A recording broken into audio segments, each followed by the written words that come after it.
Militer Rusia merilis rekaman 2 rudal balistik menghancurkan markas sementara angkatan bersenjata di Sumy. Video dipublikasikan 21 November. Dalam rekaman, tentara Rusia melancarkan serangan dengan 2 rudal balistik terhadap pasukan Ukraina yang bersiap memasuki wilayah Kursk. Serangan itu dilakukan di Yunakovka, wilayah Sumy. Akibat serangan itu, sebanyak 50 personel Ukraina, 12 kendaraan tempur lapis baja, dan 6 unit peralatan otomotif hancur. Personel militer dari Brigade ke-79 Angkatan Bersenjata Ukraina menyerah pada drone penyiaran suara Rusia.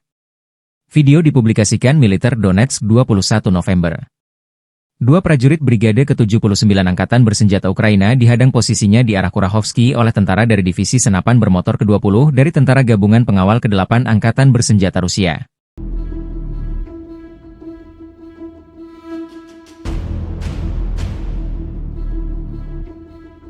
Download Tribun X sekarang, menghadirkan lokal menjadi Indonesia.